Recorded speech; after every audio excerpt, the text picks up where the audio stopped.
두 번째 시간으로 공동체로 산다는 것이 어떤 의미인지 사도 바울이 고린도 교인에게 전했던 말씀을 함께 나누려고 합니다. 고린도 교회는 지난주에도 이야기를 했지만 타락한 도시였고 거기에 교회가 세워졌지만 참 많은 문제를 가지고 있는 교회였습니다. 근데 사도 바울은 그 많은 문제 가운데서 절망을 본 것이 아니라 문제 가운데 희망, 소망을 보았습니다. 그 소망의 근거는 우리가 읽었던 9절 말씀이기도 합니다. 9절 한번 볼까요? 같이 봉독합니다. 너희를 불러 그의 아들 예수 그리스도 우리 주와 더불어 교제하게 하시는 하나님은 미쁘시도다.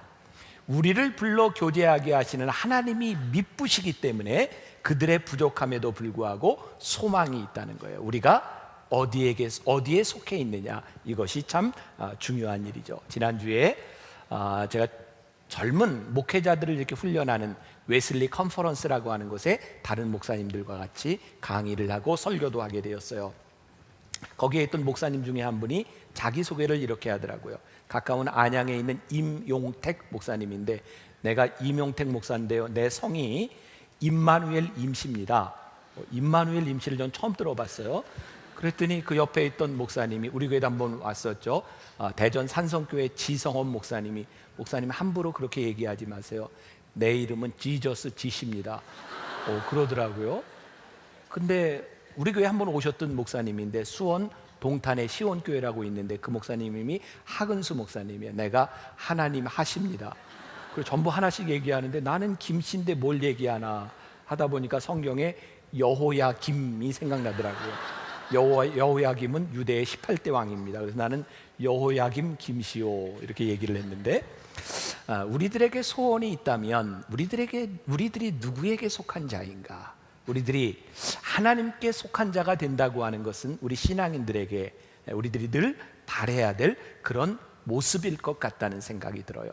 그래서 공동체는 무엇인가, 오늘 그런 이야기를 하려고 하는데, 지난주에 사도 바울은 그의 편지를 쓰면서 또 관계에 대한 이야기를 했어요. 사도성에 대한 이야기를 했고, 저는 이런 생각을 하게 되었어요. 아름다운 관계, 그 관계 속에는 감사가 있구나.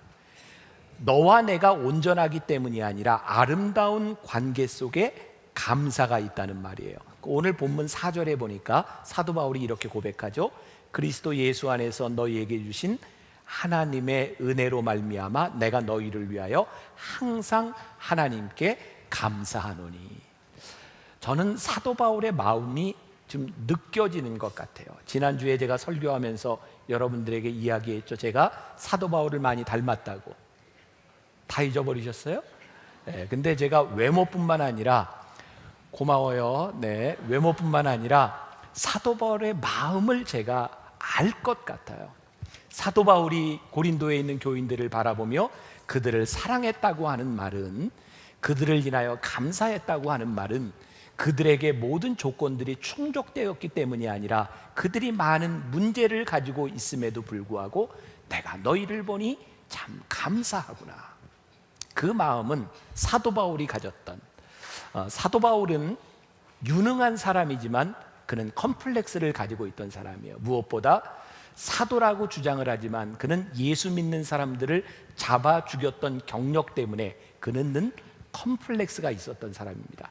그럼 사도 바울의 편지를 보면 두 가지가 늘 이렇게 같이 공존하는데, 하나는 사도 바울 스스로 가지고 있었던 컴플렉스를 고백하는 일과, 그럼에도 불구하고 그가 사도로서 사역을 하며 자기 자신을 자랑하는 자존감이 함께 있어요. 여러분, 사도 바울의 편지를 보며 그가 자신을 자랑할 때 그가 교만하다고 하는 느낌이 들지 않아요. 참 이상하죠? 왜? 그에게는 컴플렉스가 있었기 때문이에요. 지난 금요일에 제가 요즘 계속 이제 사도행전 강해를 교인들과 함께 나누고 있는데, 혹시라도 안 나온 사람을 위해서 제가 강해를 시작하기 전에 지난주에 있었던 말씀을 요약해서 영상으로 이렇게 내보냅니다. 근데 이제 지난주에도 제가 설교를 하기 전에 요약된 영상을 이렇게 보는 거예요. 근데 제가 이런 말 하긴 그런데요, 요약된 영상이 나가는데 참 그 말씀이 주옥 같아요. 그래서 교인들한테, 여러분 주옥 같지 않습니까? 이게 안 나온 사람들은 잘 모르는데 그때 나왔던 사람들은 다 흔쾌히 예스를 했어요. 네, 1, 2부하고 분위기가 참 틀린데, 자, 여러분들 보세요. 누가 그런 얘기를 하더라고요. 잘난 사람이 자랑하면 재수 없대요. 그런데 못난 사람이 자랑하면 귀엽대요. 그러니까 저는 귀엽대요. 자랑해도 밉지 않대요. 여러분, 자기 자랑의 근거가 나에게 있는 것으로 자랑을 하면 그것은 교만입니다. 그러나 나에게 있는 자랑이 하나님 때문에 온 것이라면 그것은 교만이 아니라 우리들에게 주신 자존감이 아닐까라는 생각이 들어요. 사도 바울이 그의 사도성을 주장하며 나는 그리스도의 사도된 사람이라고 이야기할 때 그의 모든 것이 하나님의 은혜로 온 것임을 고백했기 때문에 그의 약점을 드러냄에도 불구하고 하나님이 나를 쓰신다는 자존감이 있기 때문에 사도 바울은 자랑이 미운 것이 아니라 그의 자랑에는 감동이 있다는 생각이 들어요. 그런 마음으로 고린도 교인을 볼 때 고린도 교인을 바라보는 사도 바울의 마음이 어찌 감사하지 않을 수 있을까? 예수님을 핍박하던 나 같은 자도 하나님이 구하셔서 사용하고 있는데 고린도 교회의 타락한, 고린도 교회의 부족한 모습을 바라보며 어찌 그들 속에 있는 소망을 보지 않았을까? 저도 여러분들을 바라보며 저나 여러분들이나 완전하지 않지만 오늘 우리들이 감사함으로 소망을 가질 수 있는 이유, 하나님이 우리를 끝까지 붙잡아 주시는 이유가 아니겠는가? 자, 8절 말씀을 보세요. 같이 봉독해 볼까요? 8절. 주께서 너희를 우리 주 예수 그리스도의 날에 책망할 것이 없는 자로 끝까지 견고하게 하시리라. 자, 우리 주님께서 너희를 끝까지 견고하게 붙잡아 주신다는 거예요. 그런데 지금 사도 바울이 바라보고 있는 고린도 교회 교인들은 문제가 있어요, 없어요? 많아요. 이제 우리가 앞으로 하나하나 우리들이 배워나가겠지만 고린도 교회는 교회가 가질 수 있는 모든 문제를 다 가지고 있는 교회입니다. 그럼에도 불구하고 하나님께서 너희를 붙잡아 주리라. 사도 바울은 성격적으로 열정적인 사람이었던 것 같아요. 그래서 그는 예수를 믿기 전에 그의 마음속에 가지고 있던 열정을 가지고 예수 믿는 사람을 핍박하고 죽였던 사람이에요. 열심은 있는데 그의 마음속에 예수 그리스도가 없을 때 그것은 증오고 미움이고 죽음이었어요. 그런데 그의 마음속에 예수 그리스도가 들어와 예수 그리스도 안에서 그가 열정을 가지기 시작할 때 그의 마음은 사랑과 긍휼이 생기기 시작해요. 고린도 교인의 모습을 바라보며 사도 바울이 무섭게 책망하지만 그것은 저주가 아니라 그들을 바라보는 사랑과 긍휼의 마음이었어요. 저는 은혜 받은 자의 특징이 있다고 생각합니다. 은혜 받은 자는 필연적으로 낙천적인 사람이 됩니다. 왜냐하면 우리의 현실을 바라보는 것이 아니라 우리를 붙드시는 하나님, 우리를 놓지 않으시는 하나님을 바라보기 때문에 하나님의 은혜를 경험한 사람들은 자연적으로, 필연적으로 낙천적이 될 수밖에 없다. 하나님의 은혜가 너희를 끝까지 견고케 하시리라. 그것이 고린도 교인들을 바라봤던 사도 바울의 마음입니다. 그 고린도 교회, 어쩌면 죄의 죽음 가운데 빠져가는 그들을 바라보며 사도 바울이 하고 싶었던 말이 그 말이었던 것 같아요. 절대로 이 손을 놓지 마십시오. 하나님께서 여러분들의 손을 놓지 않으실 것입니다. 절대로 이 손을 놓지 마십시오. 사도 바울의 위대함은 그가 하나님의 은혜를 먼저 받음으로 인하여 그를 결코 놓지 않았던 그 하나님의 손길, 그래서 고린도 교인들의 손을 절대로 놓지 않을 하나님을 생각할 수 있었기에 오늘 이 편지를 할 수 있지 않았을까?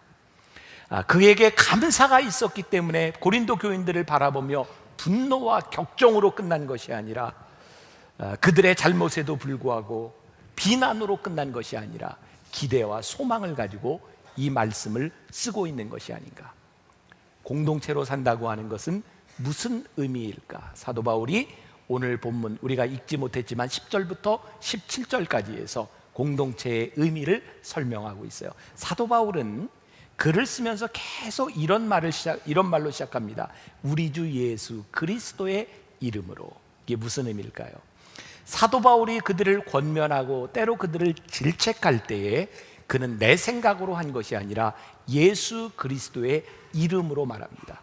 여러분, 예수 그리스도의 이름으로 말한다는 것이 무엇일까요?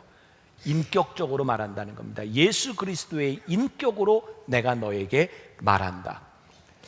제가 사도 바울을 바라보며, 저도 목회자이기 때문에, 이 교회에서 목회하는 목사이기 때문에 저는 나의 이야기를 할 때가 참 있습니다. 그리고 좀 더 깊이 솔직하게 생각한다면 예수 그리스도의 이름을 따르는 교인보다 내가 하는 말을 따르는 교인이 저에게 훨씬 편하지 않겠습니까? 훨씬 저에게 유익하다고 생각하지 않겠습니까? 우리 교인들이 예수 그리스도를 다 따르는데 저와 맞지 않을 수도 있지 않겠습니까? 근데 사도 바울이 끝까지 그의 사도성과 그가 위대한 사도로 남을 수 있었던 것은 교인들을 향하여 내 뜻을 따르라라고 말한 것이 아니라 내가 예수 그리스도의 이름으로 말하노니 당신들이 그리스도의 이름을 따르는 사람이 되십시오. 그게 사도 바울을 위대한 사도로 만든 것이 아니었을까?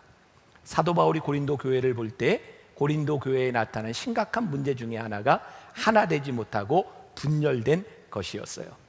여러분, 교회가 하나인 이유는요, 우리 모두가 예수 그리스도의 몸에 참여하기 때문입니다. 그래서 모든 교회는 예수 그리스도를 주로 공동 고백하는 모든 교회는 하나여야 되는 거죠. 그런데 교회 안에 분열이 일어납니다. 왠지 아세요? 교회 안에서 예수 그리스도의 몸이 우선이 되는 것이 아니라 나를 지키려고 합니다. 우리들이 신앙생활을 하면서 절대 포기할 수 없는 것들이 우리들에게 있는 것 같아요. 뭐냐면 나의 옳음이에요. 나의 의예요. 그래서 교회 안에서는 싸움이 나면 잘못된 일을 가지고 싸우는 것이 아니라 우리들이 옳은 일을 하려고 싸웁니다. 제가 보기엔 그래요. 적어도 세상 사람들처럼 그런 논리가 아니라 교회 안에 이것이 옳다는 것을 가지고 싸워요.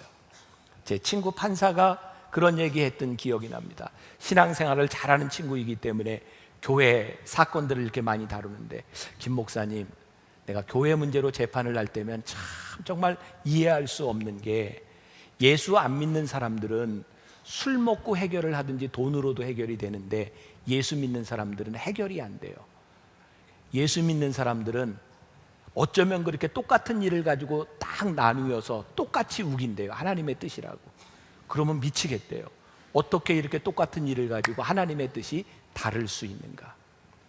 우리가 생각하는 하나님의 뜻은 사실은 우리의 몸된 머리가 되시는 그리스도의 뜻이 아니라 내가 옳다고 생각하는 것을 하나님의 뜻으로 우기는 거죠.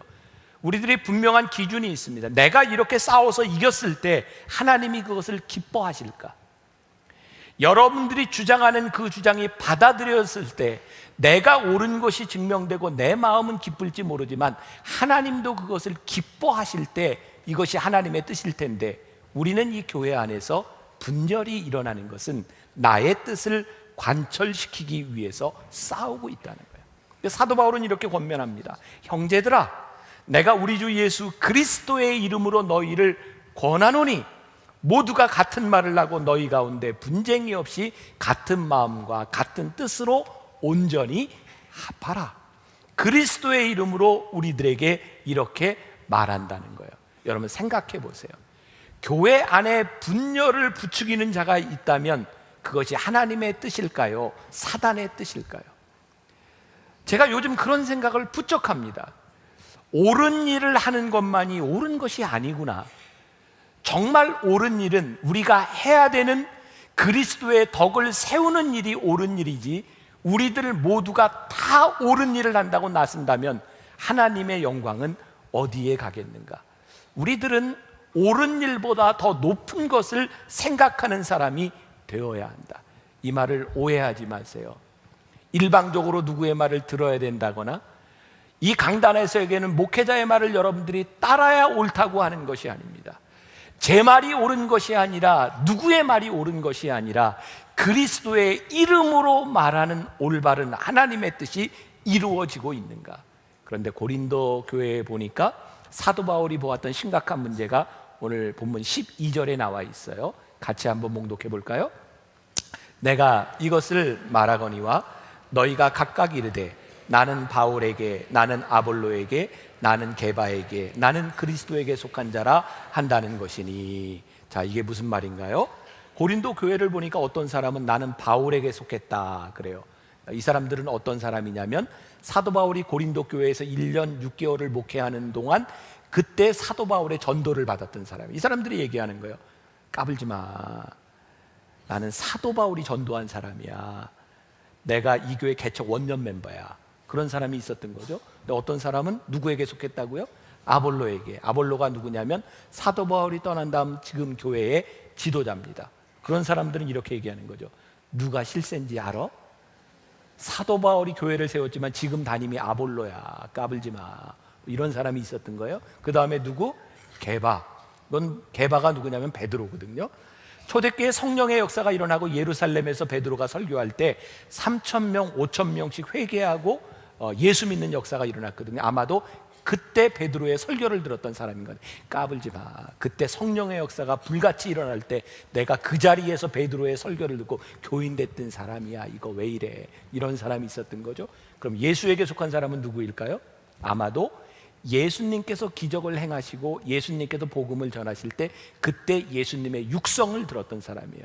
까불지 마.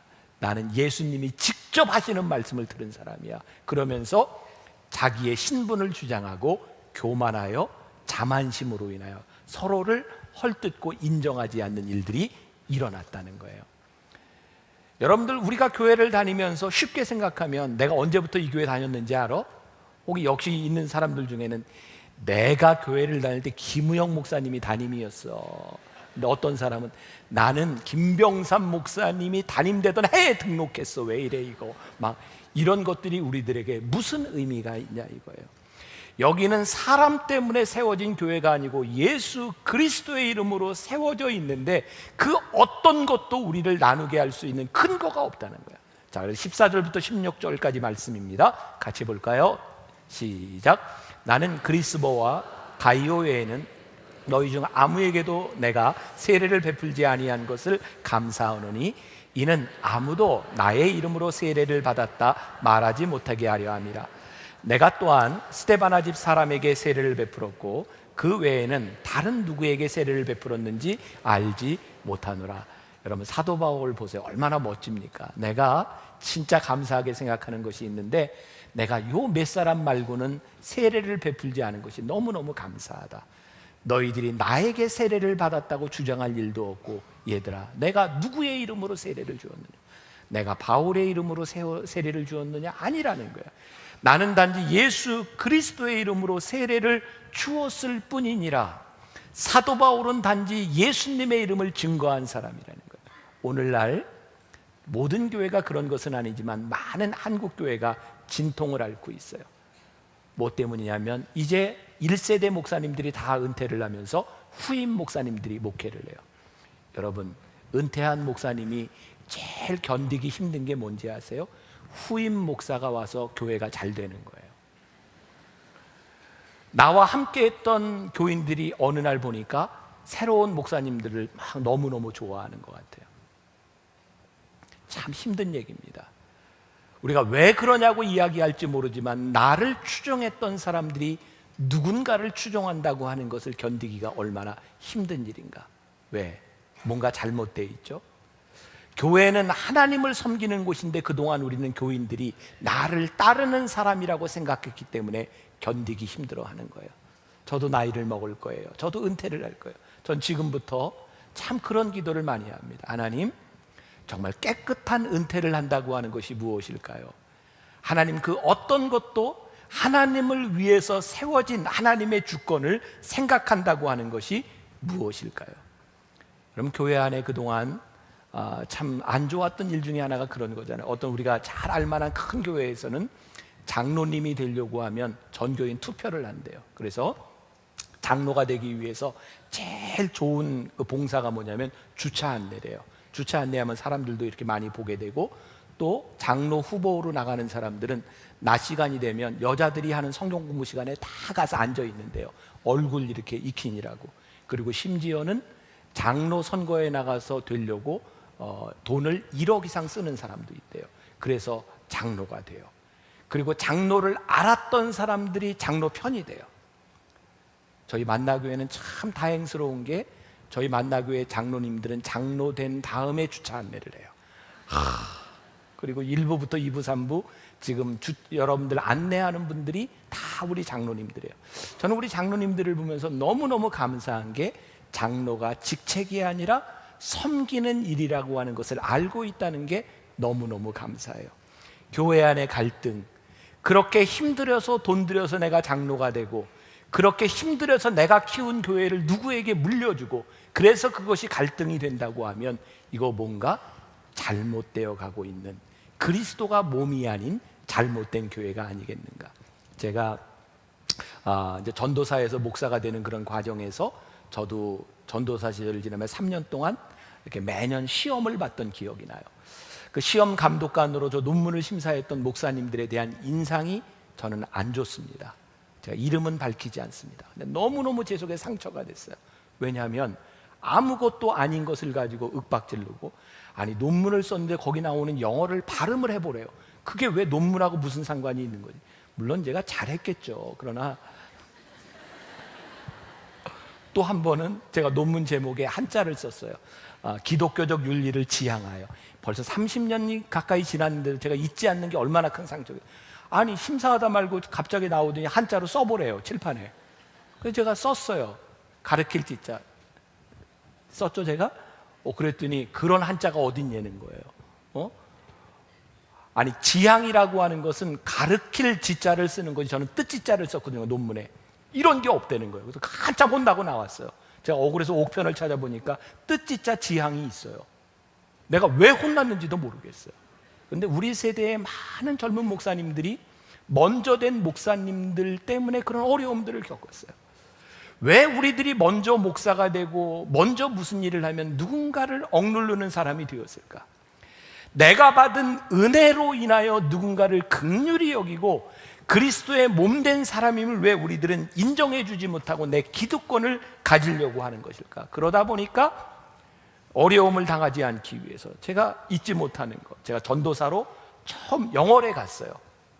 첫 목회자 회의를 갔더니 그분이 누군지 기억도 안 나는데 나이 많은 목사님이 저한테 물었어요. 어느 라인이야?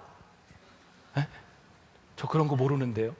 근데 거기에는 어떤 라인이 있었던 모양이에요. 그래서 저는 거기 있는 동안 철저하게 소외된 사람으로 살다가 여기에 지금 서 있어요. 언제부터인가 교단의 장이 되기 위해서, 정치적인 자리를 갖기 위해서 너는 감리교 같은 경우는 신학교가 협성 출신이야, 목원 출신이야, 감신 출신이야. 학연과 지연으로 갈라진 이 교회를 바라본다면 예수님의 마음이 얼마나 많이 아프실까? 언제부터인가 한국교회에 만연하기 시작한 이 교파와 교권, 교리, 과연 우리들이 하나님 앞에서 이 교단을 주장하는 것이 어떤 의미가 있는 것일까? 저는 감리교회 목사거든요. 저는 감리교회 목사가 된 것이 자랑스러워요. 근데 몇 년 전에 저희 감리교단에서 이런 표현을 내걸었어요. 위대한 감리교회가 되자. 저는 사실 그 글을 보면서, 그 문구를 보면서 너무너무 부끄러웠어요. 우리가 감리교회에서 목회를 한다고 하는 것이 위대한 감리교인을 만드는 것은 아니잖아요. 위대한 크리스찬 중에 감리교인도 있는 것이지, 위대한 크리스찬 중에 장로교인도 있는 것이고, 성결교인도 있는 것이고, 순복음도 있는 것이고, 또 침례교도 빠지면 또 서운할까 봐 지금 다 되는 거예요. 있는 것이지. 우리들에게 그렇게 중요한 문제가 아닌데 우리는 왜 그것 때문에 서로를 비난하는 것일까? 이것은 단지 다른 것뿐이지 틀린 것이 아닌데. 저희 교회에서는, 여러분들 혹시 소화가 안 되는 분들은 잘 걸러서 잘 들으세요. 감리교나 혹은 이게 통합적 장로교회 쪽에서는 성당에서 영세를 받은 사람이 오면 다시 세례를 주지 않습니다. 누군가 그러더라고요. 성당에서는 교회에서 세례를 받고 온 사람들에게 다 다시 영세를 받으라고 하는데 왜 자존심도 안 상합니까? 왜 교회에서도 다시 줘야 되는 것 아닙니까? 그런데 저는 이런 생각하거든요. 세례를 성당에나 교회나 똑같이 이렇게 줍니다. 성부와 성자와 성령의 이름으로 세례를 줍니다. 우리가 세례를 받는 것은 성부와 성자와 성령의 이름으로 세례를 받았기 때문에 그것으로 족한 일입니다. 그들이 인정을 안 하기 때문에 우리도 인정을 안 하면서 싸워야 되는 것, 그것이 자존심이 아니라 우리들이 그리스도의 몸으로 세워졌는가, 그것을 바라보는 것이 올바른 일이 아닐까. 저는 기독교 역사를 통해서 정말 작은 것을 가지고 갈라졌던 정말 무서운, 정말 어리석은 일들을 봅니다. 16세기에 네덜란드에 있었던 소위 제세례파라고 불리우는 메노나이트라고 하는 교단이 있었습니다. 수세기가 지나가면서 이제 그 교단 안에서도 신앙의 순수성을 지킬 것이냐 말 것이냐 교리적인 논쟁이 갈려요. 거기서 나온 교파가 여러분 들어보면 아미시라고 하는 옛날 전통을 고수하는 교파입니다. 그런데요, 그 아미시가 나오게 된 배경 중에 하나가 17, 18세기에는 우리들이 너무나 당연하게 생각하는 이 단추가 그렇게 흔하지 않았습니다. 그때는 대개 옷고름을 가지고 이렇게 묶는 거였어요. 단추는 비싼 거, 빛나는 겁니다. 그래서 메노나이트에서 아미시가 나올 때 나오게 된 배경이 뭔지 아세요? 단추를 단 옷을 입냐, 옷고름으로 묶냐. 그래서 단추파와 옷고름파. 여러분 웃기죠? 그렇게 갈렸어요. 여러분 우리나라 안에도 어떤 교단은 이 예배 드릴 때 악기를 사용하는 교단이 악기파고요, 그리고 예배 드릴 때 악기를 사용하지 않는 파가 무악기파입니다. 놀랬죠? 여러분 우리나라 근대사에 일제시대를 지나오면서 신사참배 운동을 거부했던 사람들이 세운 교단이 있어요. 우리는 끝까지 신앙의 순수성을 지켰어. 그래서 우리는 너희를 인정하지 못해. 여러분, 하나님의 의 앞에서 우리가 신사참배를 지켰다 지키지 못했다, 이것이 절대적인 의가 될 수 있을까요? 우리는 다 같은 죄인이고 다 같은 하나님의 은혜를 받은 사람인데 우리가 받은 은혜를 잃어버리고 누군가를 정죄하기 시작할 때 하나된 그리스도의 몸이 갈기갈기 찢겨지는 거예요. 여러분, 감자탕 교회라고 알려진 교회가 있어요. 거기 목사님이 조현삼 목사님인데 그 책에 보면 이런 얘기가 나와요. 처음 그 교회에 부임했을 때 사람들이 그렇게 싸우더래요. 그래서 교인들에게 물어봤답니다. 왜 이렇게 싸워요? 그때 교인들이, 목사님 염려하지 마세요, 우리 다 잘하려고 싸우는 겁니다. 그래서 목사님이 그랬대요. 우리 잘하지 맙시다. 우리 뭐 그렇게 잘하려고 해요? 싸울 거면 그냥 보통만 합시다. 우리가 잘 하려고 싸우는 것이 중요한 것이 아니라 우리들에게서 그리스도의 몸이 세워지는가, 그것이 우리들에게 너무너무 중요한 일이에요. 교단, 교파, 사람, 그 어떤 것도 우리들이 제일로 생각하는 순간 그것이 우상숭배가 되기 시작해요. 사도 바울이 오늘 우리들에게 권면하는 겁니다. 여러분, 그리스도의 몸이 절대로 나눠지지 않도록 우리들이 서로를 배려하고 감사하고 서로를 인정하는 사람이 되십시오. 교회 안에 그리스도가 주인이 되도록 하십시오. 제가 1900년대 중반, 1993년부터 8년까지 미국 유학을 할 때 저희가 가장 인상적이었던 일 하나가 미국에 일어났던 남자들의 회개와 영성운동이었어요. 제가 아마 95년, 96년으로 기억하는데 그 남자들이 모였던 그 운동이 Promise Keepers, 약속을 지키는 사람들이었어요. 워싱턴에 미국 역사 이래 그렇게 한 번에 사람이 많이 모인 일은 처음이었답니다. 110만 명이 넘는 사람들이 워싱턴 광장에 모였어요. 광장에 다 모이지 못하고 모든 골목까지 사람들이 꽉 찼습니다. 그때 프라미스 키퍼스 운동을 주도했던 사람이 110만 명을 향해 물었습니다. 여러분, 여러분들의 교단이 어디입니까? 110만이 동시에 대답을 했어요. 그런데 하나도 알아들을 수가 없었어요. 어떤 사람은 감리교 메소디스트, 어떤 사람은 장로교 프레스비테리언, 어떤 사람은 침례교 베프티스트, 처치 오브 갓, 하나님의 성에, 다 자기 교파를 이야기하는데 도저히 알아들을 수 없는 말이었어요. 이분이 다시 묻습니다. 여러분, 여러분들이 오늘 이 자리에 있는 것은 누구 때문입니까? 그때 110만이 넘는 사람들이 똑같이 한마디로 이야기했어요. Jesus Christ. 우리는 예수 때문에 여기에 있습니다. 그때 그 목소리가 또렷하게 들리기 시작했어요. 그리스도의 몸이 그리스도가 보여지는 순간이었어요.